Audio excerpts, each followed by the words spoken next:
65 men, one wooden ship, the North Sea churning below, cold and endless. For weeks, these warriors live side by side. They eat, they sleep, and they freeze in quarters so tight you can't fully stretch your legs. Pop culture has fed us a very specific lie. We are conditioned to picture Vikings as filthy, mud-caked barbarians, savage men who cared for nothing but silver and blood. Conversely, we look to later centuries, to the age of sail, to the gleaming brass and crisp uniforms of the 19th century British Royal Navy, as the pinnacle of maritime civilization and hygiene. But let's look at the terrifying reality of the Viking longship. There were no lower decks, there was no privacy, there were no walls, and most alarmingly, there were absolutely zero toilets. Not even a designated bucket. It was the perfect breeding ground for disease.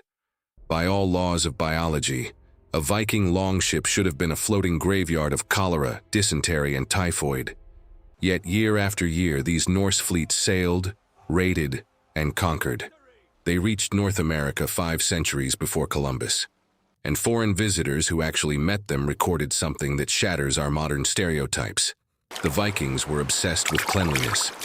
They were, in fact, the cleanest people in Europe. Welcome to History Decode. Today, we are uncovering the biological genius of Viking longships and the strict, unwritten laws that kept them alive on the deadliest oceans on Earth. To understand the sheer miracle of Viking survival, we have to fast forward 1,000 years to look at the civilized world. The year is 1854. The ship is the HMS Thunderer of the British Royal Navy. This ship represents the height of modern naval architecture. It carries trained surgeons. There are strict regulations governing hygiene. Sailors sleep in designated hammocks and use purpose-built latrines. Yet, despite all this infrastructure, a cholera outbreak strikes. The HMS Thunderer loses 43 men in just 2 weeks. Throughout the age of sail, disease, not enemy fire, was the ultimate killer. Now, put yourself on a longship. The famous Hedeby 1 longship measured 30 meters long, but just 2.7 meters wide. That is roughly 2 men per meter of length. 60 oarsmen working in shifts, sleeping between the benches, eating cold rations with hands soaked in seawater and sweat. In this environment, the mathematics of disease transmission are brutal. 1 case of food poisoning should cascade through the entire crew in 48 hours. Lice, pressed together in that dense, warm huddle of wool cloaks, should spread epidemic typhus like a brush fire. If human waste had stayed on board for even a day, the bacteria would have decimated the fighting force before they ever saw a coastline. So, how did they survive? The answer begins with what seemed like the ship's greatest weakness. A longship's freeboard, the distance from the deck to the waterline, is barely half a meter. If you stand at the rail, the roaring North Atlantic is within arm's reach. This proximity allowed for their first rule of survival: immediate dispersal. Human waste went straight overboard. Without holding tanks or deep bilges to contain it, nothing festered. The moving, freezing salt water diluted pathogens instantly.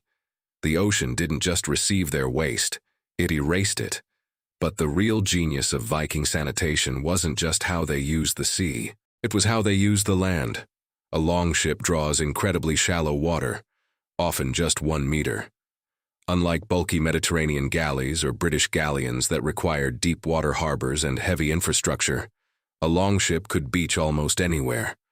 Sandy coves, gravel shores, river mouths, they were all natural reset buttons. The crew would ride hard toward land, beach the ship, and step off into ankle-deep water. Suddenly, shipboard sanitation was no longer a problem. They didn't need to build bathrooms on the ship, because the ship was rarely more than a few days away from a beach. The environment absorbed the biological burden, keeping the ship itself perfectly sterile. But the environment can only do so much. The final layer of defense wasn't engineering, it was a cultural obsession. Let's look at the archaeological record. In graves spanning from Norway to Greenland, researchers constantly find the same artifacts: tweezers, ear cleaners, and double-sided bone combs. The teeth on these combs are often worn smooth from daily, rigorous use. This wasn't vanity. This was survival. Epidemic typhus spreads through lice feces entering scratched skin. It was the scourge of medieval armies, but daily, aggressive combing physically removed adult lice before they could reproduce.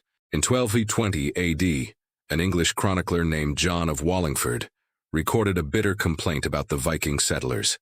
He didn't complain about their axes. He complained that they combed their hair every day, changed their clothes regularly, and insisted on bathing every single Saturday. In fact, in modern Scandinavian languages, the word for Saturday, lørdag, literally translates to washing day. Wallingford wrote that this ridiculous obsession with cleanliness made the Vikings unfairly attractive to English women, leading them to abandon the noblemen of the realm for these well-groomed foreigners. The Norse ritualized hygiene. On a longship, your survival depended on the man next to you. If he carried lice, you carried lice. Showing up unkempt or smelling rank invited intense public shame. Social pressure enforced sanitation in a way that British naval regulations never could. There was one final, invisible killer they managed to outsmart: the water barrel. In the age of sail, fresh water stored in wooden barrels became lethal within weeks, harboring E. coli and bacteria. But fresh water was heavy and spoiled fast, so the Vikings rarely brought it. Instead, they provisioned their ships with weak beer and sour milk. They didn't know about microbiology, but the process of brewing beer required boiling water, accidentally pasteurizing it. Sour milk underwent lactic acid fermentation, dropping the pH so low that bacteria couldn't survive. By prioritizing drinks that wouldn't spoil, they accidentally eliminated the primary killer of sailors. The Vikings didn't survive in spite of their primitive ships. They survived because their culture and their architecture worked in perfect harmony. They designed a ship that couldn't hold waste. They built travel routes that utilized the land. And they fostered a culture where personal hygiene was a matter of life, death, and honor. They didn't need modern technology to beat disease. They just needed the discipline to design the problem out of existence. Thanks for watching History Decode. If you want to uncover more lost secrets of ancient warfare and survival, hit that subscribe button, and I'll see you in the next video.